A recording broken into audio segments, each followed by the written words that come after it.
Joining me now is Fox News senior judicial analyst Judge Napolitano. Good morning. I want to start with the Justice Department investigation into this. And why is this significant, and how is this going to proceed?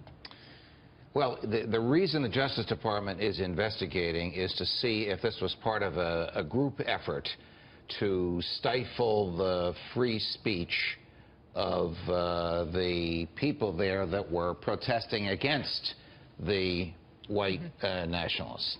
I mean, stated differently, is this one person on his own driving a car to disrupt a demonstration with which he disagrees, or is this part of some organized effort to silence speech that the people who want to silence it don't like? That's what the Justice Department has to find out. There are political factors here as well. You know, you have an attorney general who's been beat up in the press by the president for not being aggressive enough. You have a president being beaten up in the press for not using language that some thought he should have used. And so this is the reaction to it. In terms of the crime itself, it is certainly life in prison if convicted. It is probably not the death penalty because it doesn't qualify as first-degree murder, but it is a form of manslaughter. It's either vehicular manslaughter at the least, or criminally negligent manslaughter, or second-degree murder because he intended to do the act which caused the death. This is a very simple question, or a basic question, but you never know, McD.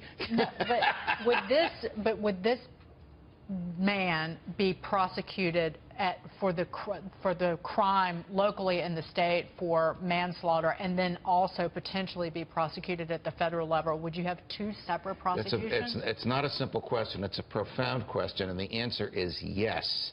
However, it would probably be a waste of time for the feds to prosecute him if he will already have been convicted and sentenced to life in prison by the Virginia authorities.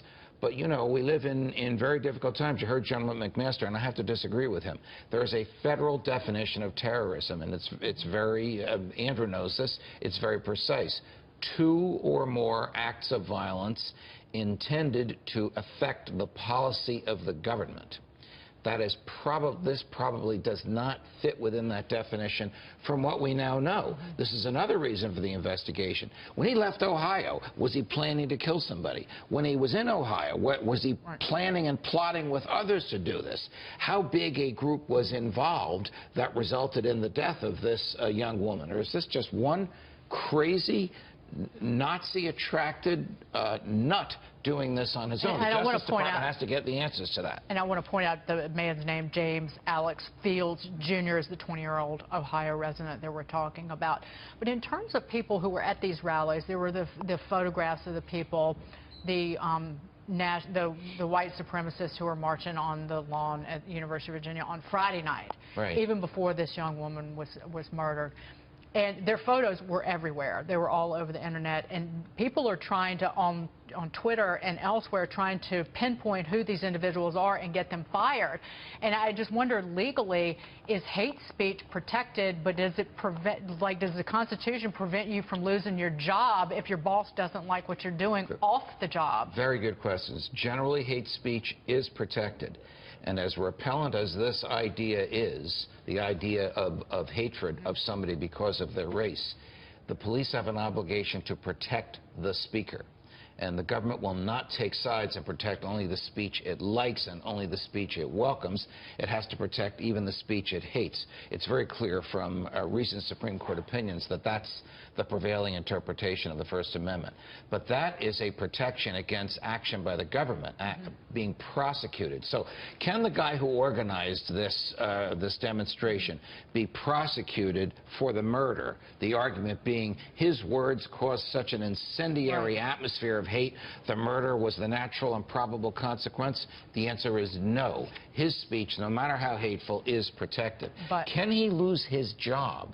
Well, that depends on the state that he's in. In New York, in New Jersey, and California, we have statutes that prohibit affecting an employment relationship because of political views expressed outside the workplace. I don't know if Virginia, your home state, has that kind of statute. According to the reports, a lot of these individuals, there were a handful who were featured in some of the most seen photos from the rally on Friday night. But it seems as if they came from all over the country. They came from as far away as California, if not further. So they were from states far and wide to come to this white supremacist neo-Nazi rally. So the regulation of employment relationships, the relationship between the employer and the employee is generally regulated by the states, and it would depend upon in what state that person works. That's incredible.